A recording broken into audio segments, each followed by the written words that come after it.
Hello everyone, I am Niharika. Once again welcome to my channel.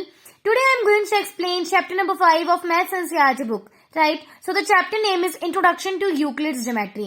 तो chapter start करने से पहले हमें पता होना चाहिए कुछ एक्सियोम्स एंड कुछ पोस्टुलेट्स के बारे में जिनको हम समझ के ही अपनी एक्सरसाइज को सॉल्व कर सकते हैं.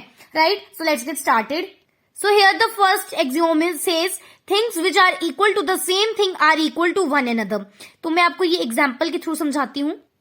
फॉर एग्जाम्पल हम मान लेते हैं हमारे पास ए बी कोई लाइन सेगमेंट है. राइट?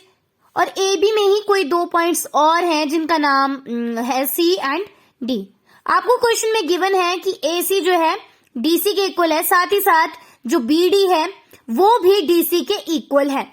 तो अब एक्सियोम को समझते हैं.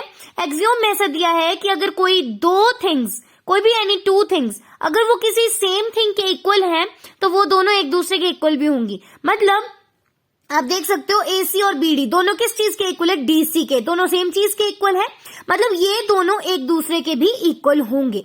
Right? If equals are added to equals then the wholes are equal. तो सेकेंड एक्सियोम का मीनिंग होगा, फॉर इंस्टांस मैं ले लेती हूं 2 इज इक्वल टू 2. हम जानते हैं 2 तो 2 के इक्वल ही होता है. अब यहाँ पे क्या करना है, हमने LHS और RHS पे इक्वल वैल्यूज लानी है, तो हमें दोनों साइड सेम चीज को ऐड करना पड़ेगा. मान लो मैं दोनों जगह 1 ऐड कर देती हूँ. मैंने दोनों साइड 1 ऐड कर दिया. राइट? इक्वल वैल्यूज के लिए. तो मेरे पास क्या आएगा? 3 इज इक्वल टू 3. 3 तो 3 के इक्वल ही होता है. तो इस एक्सियोम का मतलब यही होगा. मतलब हमने इक्वल्स में अगर कोई दो इक्वल ऐड कर दिए तो हमारे पास होल इक्वल होगा. तो यहाँ पे मैंने 2 में जो दोनों एक दूसरे के इक्वल थे उन दोनों में मैंने क्या करा? 1 ऐड कर दिया. राइट? 1 ऐड करने के पास जो मेरे पास वैल्यू आई, मतलब 3 आई, वो किसके इक्वल होगी? 3 की होगी ऑब्वियसली इक्वल.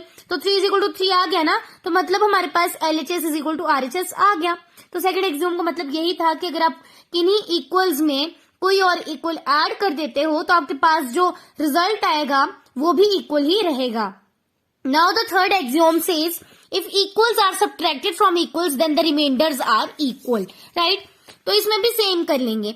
मान लो आपके पास 2 डिजिट है, हमें पता है 2 तो 2 के ही इक्वल होगा.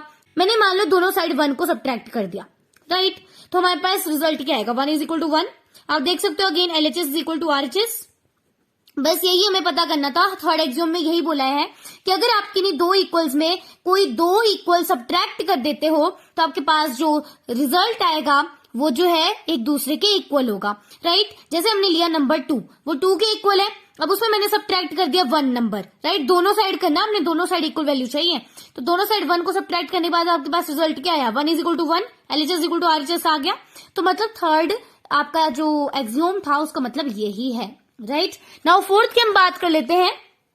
Things which coincide with one another are equal to one another. Fourth axiom का मतलब हो जाएगा कि अगर कोई एक पॉइंट या फिर कोई एक चीज किसी दूसरी चीज के साथ कोइंसाइड करती है तो वो एक दूसरे के इक्वल होगी. एग्जाम्पल हम लेते हैं. मैंने यहाँ पे ए बी एक सेगमेंट ड्रॉ कर ली है, उसमें मैंने एक पॉइंट ड्रॉ कर लिया सी. अगर इसी में एक और पॉइंट मर्ज हो जाता है, मतलब कोइंसाइड कर जाता है डी, तो ये दोनों पॉइंट्स एक दूसरे के इक्वल होंगे. मतलब सी जो है डी के इक्वल होगा. तो अगर हम मान लो इक्वेशन लिखना चाहें, अगर मान लो आपको क्वेश्चन में दिया A C is equal to B C, तो ये दोनों जो होंगे इसको हम एक और तरीके से लिख सकते हैं, like A D is equal to B D. क्योंकि हमें पता है point C is equal to point D, क्योंकि वो कोइंसाइड करे. तो इस एक्सियोम का मतलब यही है कि अगर कोई चीज किसी दूसरी चीज के साथ कोइंसाइड करती है तो वो एक दूसरे के इक्वल हो जाएगी.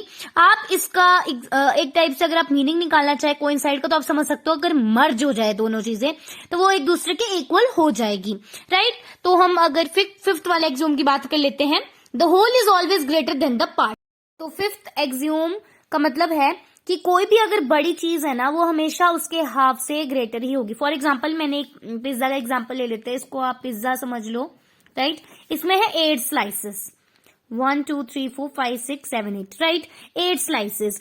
ये जो है होल है, ये पूरा टोटल है, ये पार्ट से हमेशा ग्रेटर होगा. तो यहाँ पे इसका पार्ट मतलब इसका हाफ 4 स्लाइसेस ड्रॉ कर लेते हैं. ये हो गया पार्ट. तो ऑब्वियस सी बात है, ये एक यूनिवर्सल ट्रुथ भी माना जाता है, क्योंकि हमें पता है अगर आपके पास कोई चीज है अगर आप उसका हाफ कर दो तो वो हाफ वाली चीज हमेशा उस होल चीज से लेस ही होगी।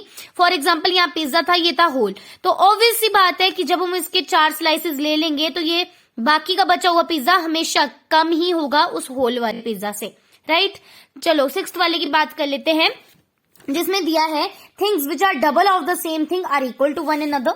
तो मतलब क्या है, अगर कोई एक चीज, मतलब कोई दो चीजें क्या है, डबल है किसी एक ही चीज की, तो वो दोनों चीजें एक दूसरे के इक्वल होगी। फॉर एग्जाम्पल मैं बात कर लेती हूँ, ए की वैल्यू है मान लो 2 ऑफ x, राइट। वही हम बात कर लेते हैं, एक b है वेरिएबल जिसकी वैल्यू सेम 2x है।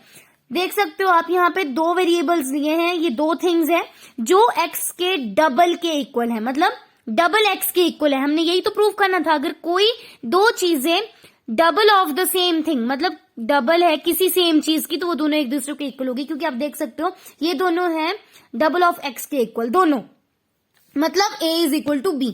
यहाँ पे आपने यही प्रूव करना था, सेम एज लास्ट एक्सियोम में आपको गिवन है things which are halfs of the same thing are equal to one another. मतलब आपके पास अगेन a और b वेरिएबल है और ये इस बार हाफ ऑफ x के इक्वल है दोनों। अब आप देख सकते हो यहाँ पे ये हाफ ऑफ द किसी भी थिंग के इक्वल है, मतलब a भी हाफ के इक्वल है, b भी हाफ के इक्वल है, तो मतलब a और b भी एक दूसरे के इक्वल हो जाएंगे। तो आपके एक्सियोम यही हो जाते हैं फिनिश। उम्मीद है आपको एक्सियोम समझ आ गए होंगे। For more videos please subscribe my channel. Till then bye bye.